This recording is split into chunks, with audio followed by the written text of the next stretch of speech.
പറയാം. അവിടെ ഒരു സിലബസ് പരിഷ്കരിക്കണം എന്ന് പറഞ്ഞ ഒരു പ്രമേയം അന്ന് നൂറുലമ അവതരിപ്പിച്ചു. ഞാൻ യഥാർത്ഥത്തിൽ ആ പ്രമേയം അവതരിപ്പിക്കണ യോഗത്തിലൊന്നും കൂടിയിട്ടില്ല. ഞാൻ എൻ്റെ കുടുംബത്തിൽപ്പെട്ട ഒരാൾ മരിച്ചപ്പോൾ ഞാൻ അന്ന് ആ യോഗത്തിൽ കൂടിയില്ല. പിന്നെ മൂപ്പർക്ക് ഇതിനെ പറ്റി അറിയുകയും ചെയ്യാം. ഞാൻ അങ്ങനത്തെ ഒരു അഭിപ്രായക്കാരനല്ല എന്നുള്ളത്. പഴയ സിലബസിനെ തന്നെ ഇഷ്ടപ്പെടുന്ന ആളാണ്. അതായത് അന്ന് പരിഷ്കരിക്കാന്ന് പറഞ്ഞുകൊണ്ട് അന്ന് അവിടെ ഉദ്ദേശിച്ചത് എന്താന്ന് ചോദിച്ചാൽ, ഇപ്പം നമ്മളെ ദാറുൽ പോലത്തെ ഒരു സിലബസ് അല്ല. കിതാബിൽ കുറച്ചും കൂടി എന്താക്കുക, തഫ്സീർ കുറച്ചുകൂടി വെക്കുക, ഹദീസ് കുറച്ചുകൂടി വെക്കുക, അതുപോലെ തന്നെ മറ്റുള്ള ചരിത്രത്തിന്റെ ഗ്രന്ഥങ്ങൾ വെക്കുക എന്നൊക്കെ പറഞ്ഞിട്ടാണ്. പക്ഷെ അതിന് ബഹുമാനപ്പെട്ടവർ ആ പ്രമേയം അവിടെ അവതരിപ്പിക്കപ്പെട്ടപ്പോൾ മൂപ്പര് വളരെ രോഷാകുലനായി. അങ്ങനെ വളരെ അവിടുന്ന് അസറിന്റെ ശേഷവും മാരിബിന്റെ ശേഷമൊക്കെ അവിടുന്ന് ഇങ്ങനെ വളരെ ശോഭിച്ചുകൊണ്ട് പറയലുണ്ട്, ഈ പൊന്നാണി മഖ്ദൂമികളെ ഈ സിലബസ് അല്ലാത്ത ഒരു സിലബസും ഞാൻ അവിടെ വെക്കൂലടാന്ന്. ആരോടുമല്ല, മൂപ്പരവിടെ ഒന്ന് ഭയങ്കര ശക്തമായി പറയും. കാരണം ഈ നൂറുൽമന്റെ ഈ പിന്നെ സിലബസ് പരിഷ്കരിക്കണം എന്നുള്ള പ്രമേയം മൂപ്പരെടുത്ത് എത്തിയപ്പോൾ ഞാനൊന്നും നൂറുൽമന്റെ ഒരു പ്രവർത്തകനാണ്. അപ്പൊ മൂപ്പര് പാസ്സാക്കി വായനശാല ഉച്ചദേശ അസർദേശ തുറക്കാൻ പാടില്ല, 10 മണിക്ക് തുറക്കേണ്ടത്, 10 മണിക്ക് തുറക്കാൻ പാടില്ല. അപ്പൊ ഞാൻ എന്താക്കിയെന്ന് പറഞ്ഞാല് അത് 10 മണിക്ക് തുറക്കാൻ പാടില്ല എന്ന് പറഞ്ഞുകൊണ്ട് അസർദേശം തുറക്കണമാർക്ക് തുറക്കാൻ വേണ്ടി ഞാൻ പോയതാണ്. ഞാൻ പോകുമ്പോൾ ഞാൻ എന്നെ കൊണ്ട് അന്ന് തഫ്സീലുൽ ഓതുന്ന ഒരു കുറെ ആളുകൾ കുട്ടികളുടെ അവിടെ പഠിക്കുന്നു. അപ്പൊ അവർക്ക് തഫ്സീലുൽ ഓതി കൊടുക്കാൻ വേണ്ടിയിട്ട് ഞാൻ എന്ത് ചെയ്തെന്ന് അറിയോ, ആ കിതാബ് പോലെ കൈ കൊടുത്തു. ഞാൻ എന്താ വായനശാല തുറന്നു വരാന്ന് തന്നെ പോയതാണ്. വായനശാലന്റെ അവിടേക്ക് പോകുമ്പോൾ മൂപ്പര് എന്നെ വിളിപ്പിച്ചു. എന്നെ വിളിപ്പിച്ചപ്പോൾ മൂപ്പര് ഭയങ്കര ദേഷ്യത്തിലാണുള്ളത്. അപ്പൊ ഞാനാണ് ആദ്യം എന്ന് അറിഞ്ഞിട്ടില്ല, എഴുത്തെത്തിയപ്പോ ഞാനാണെന്ന് മനസ്സിലായി. അപ്പൊ അവിടുന്ന് ഉള്ളിൽ നീ വലിയ കുത്തിപ്പിടിച്ചതിനെ വടിയേറ്റാണ് വരേണ്ടത്. അപ്പൊ ഞാൻ അന്ന് കോട്ടുമല വാപ്പ മുസ്ലിയാരെ വാപ്പ കോട്ടുമല അബൂബക്കർ മുസ്ലിയാർ നവറുല്ലാഹു മർക്കദ നമ്മളെ ഉസ്താദുമാരിൽപ്പെട്ട മഹാനാണ്. അവരോട് ഞാൻ ചെന്ന് പറഞ്ഞു, എന്നെ വിളിപ്പിക്കുന്നുണ്ട്, എന്താ സംഭവിക്കാന്ന്. അവനോട് നിങ്ങൾ പോയിക്കോളൂ, ഞാൻ അവിടെ ഇല്ലെന്ന് വെച്ചു. അപ്പൊ ഞാൻ മൂപ്പരിനോട് വായനശാല തുറക്കും. അപ്പൊ ഞാൻ പറഞ്ഞ അസന്ദേശം തുറക്കാൻ പറഞ്ഞാൽ പിന്നെ എപ്പോഴാണ് തുറക്കുക, അസന്ദേശം അല്ലേ തുറക്കല് തുറക്കും. അങ്ങനെ കുറച്ച് വർത്താനമൊക്കെ ഉണ്ടായി. അത് കഴിഞ്ഞതിൻ്റെ ശേഷം പിന്നെ അന്ന് നൂറുൽമയിലുള്ള എല്ലാവരെയും വിളിച്ചു. സിലബസ് പരിഷ്കരിക്കണമെന്ന് വേണ്ടവരോടൊക്കെ ഓരോരുത്തർ വിളിച്ചത് ഞങ്ങൾക്ക് പരിഷ്കരിക്കണോ എന്ന് ചോദിക്കും. അത് വേണ്ട, നന്നായി ഇവിടെ തോന്നുന്നത് പരിഷ്കരിക്കണം എന്ന് പറഞ്ഞാൽ അന്ന് അവൻ്റെ പേരോടെ ഇത് പറയും. അങ്ങനെ 18 ആൾക്കാരെ പേരോടെ ഇത് ഇന്നെ വിളിച്ചു. അപ്പൊ ഞാൻ പറഞ്ഞു, ഞാൻ വരണില്ല, കാരണം ഞാനൊരു തെറ്റു ചെയ്തിട്ടില്ല. ഞാൻ ഇവിടെ വേണ്ടാന്ന് പറഞ്ഞ കിതാബുണ്ടല്ലോ തഫ്സീലുൽ അഫ്ലാക്ക്, അത് വായിച്ചത് കൊടുക്കാൻ പോകാൻ വേണ്ടി നിൽക്കുന്ന ആളാണ്.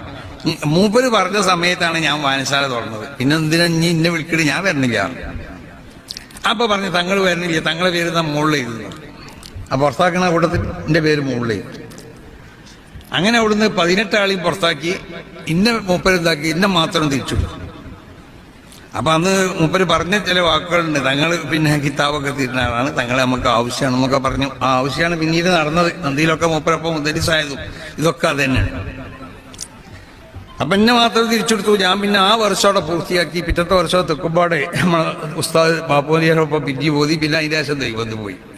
അപ്പൊ ഞാൻ പിന്നെ അവിടേക്ക് വരാത്തതുകൊണ്ട് മൂപ്പര് എപ്പോഴും എൻ്റെ ബാപ്പാനെയും എൻ്റെ വന്യരായ ഉസ്താദ് പി കുഞ്ഞി മുസ്ലിയാർ മൂപ്പര പ്രധാന ഈശ്വരാണ്. മൂപ്പര് എപ്പോഴും പറയല് എൻ്റെ കുഞ്ഞീന്നാ, മൂപ്പര കുഞ്ഞി മുസ്ലിയാരെ പറ്റി പറയല്. കുഞ്ഞിൻ്റെ ദർശനം വന്നവരൊന്നും വളരെ പരീക്ഷ വേണ്ട, അവൻ പറഞ്ഞ ക്ലാസ്സിൽ ചേർന്നാൽ മതി എന്നാണ്.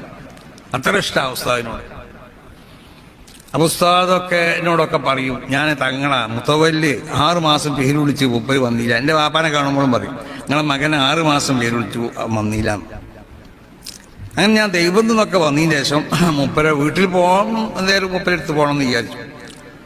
അങ്ങനെ ഞാൻ എൻ്റെ ഉസ്താദിൻ്റെയും എൻ്റെ വാപ്പാൻ്റെയും ഒക്കെ വലിയ സമ്മർദ്ദമുണ്ട്. ഞാൻ ദർശനക്കിണിന് മുമ്പ് മൂപ്പരൊന്ന് കാണാം. അങ്ങനെ ഞാൻ വെള്ളിമാട് കുന്നിൽ വരികയാണ്. ഞാൻ ആദ്യം ഒരു പ്രാവശ്യം വന്നപ്പോൾ എന്നെ കണ്ടപ്പോൾ വേഗം വായിലടിച്ച് ഉള്ളിൽ കയറി. ഞാൻ കുറേ നേരം അവിടെ നിന്ന് ഞാൻ തിരിച്ചു വന്നു. പിന്നെ ഞാൻ കുറച്ച് ദിവസം കഴിഞ്ഞ് പിന്നെയും ചെന്നു. അന്നും അതേമാതിരി ഞാൻ വായിലടിച്ചു. 3-ാമത്തെ ദിവസം എന്നപ്പോൾ മൂപ്പര് പുറത്തില്ല. അവിടെ ഉള്ളിലൊരു ഒരു ഇതുണ്ട്, ഒരു മണ്ണിൻ്റെ ഒരു വലിയ പഴയ കാലത്തുള്ള പടാപ്പുറം എന്നൊക്കെ പറയും. അതിന്മേൽ പിന്നെ സിമെൻ്റ് ഒക്കെ ഇട്ട് നന്നാക്കി തന്നെയാണ് അതിന്മേൽ ഇരിക്കാനും മൂപ്പര്. പായൊക്കെ കടക്കൊക്കെ ഇട്ടിട്ട് കൈയൊക്കെ അങ്ങനെ കുത്തിക്കെടുക്കാം. അപ്പം ഞാൻ എന്താക്കി, അവിടെ വാതിലിൻ്റെ അടുത്ത് ഉള്ളിൽ കയറിയപ്പോൾ മൂപ്പര് എന്തായി തന്നെയോ എന്നോട് പറഞ്ഞ് പുറത്ത് പോയിക്കോളി തന്നെ മൂപ്പര് എപ്പോഴും വാതിലടിച്ചു. 3-ാമത്തെ പ്രാവശ്യം നാലാമത്തെ പ്രാവശ്യം ഞാൻ ചെന്നപ്പോൾ മൂപ്പരുടെ സ്വഭാവം നന്നായിട്ടുണ്ട്. മൂപ്പരിനോട് പറഞ്ഞു, ഞാനിതുവരെ നിങ്ങളെ പരിശോധിക്കുന്നത് തങ്ങളെന്ന് പറഞ്ഞു. നിങ്ങൾ മനസ്സറിഞ്ഞിട്ടാണോ അങ്ങോട്ട് വരേണ്ടത് അല്ലേ എന്നുള്ളത്. മനസ്സറിഞ്ഞ് വരികയാണെങ്കിൽ എന്താക്കണം, പിന്നെ നിങ്ങളെ നമ്മൾ സ്വീകരിക്കണമല്ലോ. അതിന് ഞാൻ എന്താക്കി 3 വട്ടം നിങ്ങളെ വരണത് നോക്കി. അപ്പം നിങ്ങൾ നാലാമത്തെ വട്ടവും വന്നപ്പോൾ ഇതൊരു മനസ്സറിഞ്ഞ വരുത്താനാണെന്ന് പറഞ്ഞു. അപ്പം ഞാൻ പറഞ്ഞു, മനസ്സറിഞ്ഞിട്ടാണോ വരണത് എന്നുള്ളത് മനസ്സിലാക്കാൻ ഇന്ന് ഈ 3 വട്ടം നടത്തണം. ആദ്യത്തെ പ്രാവശ്യം തന്നെ ഞാൻ വരുമ്പോൾ എൻ്റെ ഹൃദയത്തിലേക്ക് നോക്കിയാൽ പോരെയെന്ന് ചോദിച്ചു. അപ്പൊ മൂപ്പർക്കത് പിന്നെ ഇഷ്ടപ്പെട്ടൊക്കെ എനിക്കറിയില്ല. മൂപ്പർ എന്നോട് വളരെ രോഷാകുലനായി. മൂപ്പർ പറഞ്ഞു, എന്തെങ്കിലും പറഞ്ഞു എന്ന് ചോദിച്ചാൽ അവിടെ നിന്ന് എണീച്ചു. അപ്പൊ ഞാൻ അത് ആവർത്തിച്ചു പറഞ്ഞു. അപ്പൊ എന്നോട് ചോദിച്ചു, നിങ്ങൾക്ക് എങ്ങനെ മനസ്സിലായി എന്ന് ചോദിച്ചു. അപ്പൊ മൂപ്പരുടെ സ്വഭാവമൊക്കെ മാറി. അപ്പൊ ഞാൻ പറഞ്ഞു, ഞാനിൻ്റെ നേരെ കാണുകയുള്ളോ ഒരു റസാക്കിനെ പിന്നെ പട്ടിക്കാട് നിന്ന് പുറത്താക്കണത്. അവനോട് ശിവനന്ന് പറഞ്ഞല്ലോ, എടാ നിന്റെ ഹൃദയത്തിൽ ഈമാനില്ല.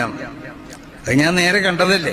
ഓൻ പിന്നെ ഒരു മാസം കഴിഞ്ഞിട്ട് അല്ല 10 ദിവസം കഴിഞ്ഞിട്ട് കോളേജിന്റെ മുന്നിൽ വന്നവൻ ക്രിസ്ത്യാനിയായിട്ട് പ്രസംഗിക്കുന്നത് നമ്മൾ കേട്ടതല്ലേ എന്ന് പറഞ്ഞു.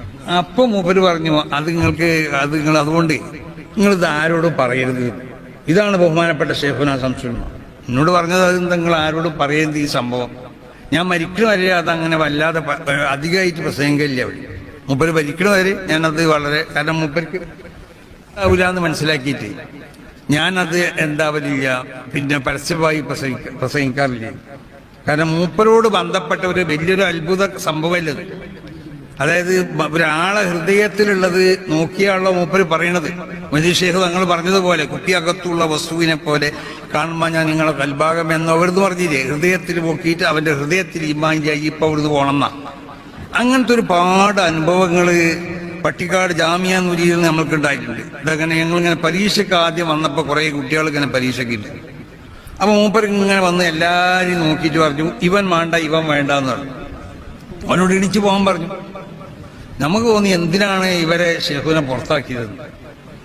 അപ്പൊ ഇവര് ഷെഹുവിനെ പരിചയമുള്ള ആളുകളെന്ന ഷെഹുവിനെ മുഖത്ത് നോക്കിയിട്ട് ഫറാസത്ത് എന്ന് പറഞ്ഞാൽ അല്ലാഹു സുബ്ഹാനഹു വ തആല നൂറുൻ യുൽഖീഹില്ല, അതിന് അല്ലാഹു സുബ്ഹാനഹു വ തആല ഫീ ഖുലൂബി ഇബാദിഹിൽ മുഅ്മിനീൻ, മുഅ്മിനീങ്ങളാവുന്ന അല്ലാഹുവിന്റെ ഇബാദിന്റെ ഹൃദയത്തിൽ അല്ലാഹു സുബ്ഹാനഹു വ തആല ഇട്ടുകൊടുക്കുന്ന നൂറാണ് ഫറാസത്ത്. അപ്പൊ അത് വലിയ ആളുകൾക്കൊക്കെ ഇമാം ഷാഫി തങ്ങൾക്കൊക്കെ ഉണ്ടായിരുന്നത്. അപ്പൊ ആ നിലക്ക് ഹൃദയത്തിലേക്ക് നോക്കിക്കൊണ്ടിട്ട് അല്ലെങ്കിൽ മുഖം നോക്കിക്കൊണ്ടിട്ട് നമ്മളെ ശിവനെ എപ്പോഴും പറയുന്നുണ്ട്, മുഖത്ത് നല്ല നിന്റെ ശരീരത്തിൽ മുഴുവൻ നിന്നോട് ബന്ധപ്പെട്ട സർവ്വകാര്യങ്ങളും രേഖപ്പെടുത്തിയിട്ടുണ്ടാവും എന്ന് മൂപ്പര് പറയുന്നു. അത് നമ്മുടെ ശരീരത്തിലല്ല, ഓരോ സാധനങ്ങളിലും ആ സാധനത്തിനോട് ബന്ധപ്പെട്ട രേഖകൾ മുഴുവൻ ഉണ്ടാവും.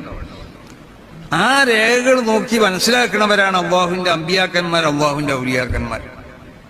അപ്പൊ അങ്ങനത്തെ ഒരുപാട് അത്ഭുതങ്ങൾ ബഹുമാനപ്പെട്ടവരോട്. അപ്പൊ അന്ന് ആ പട്ടിക്കാട് നിന്നൊക്കെയുള്ള സംഭവം എന്ന് പറഞ്ഞിട്ടാണെങ്കിൽ അത് ഒന്നായിട്ട് പരക്കേണ്ട ഒരു സംഭവമല്ലേ. പക്ഷെ മൂപ്പർക്കത് പരത്തപ്പെടുന്നത് ഇഷ്ടമില്ല, എല്ലാവരും അറിയണത് അവർക്ക് ഇഷ്ടമില്ല. അല്ലെങ്കിൽ ഈ 10, 250 മേലെ കുട്ടികളുള്ള ഈ കുട്ടികളൊക്കെ അത് പ്രചരിപ്പിക്കൂലേ.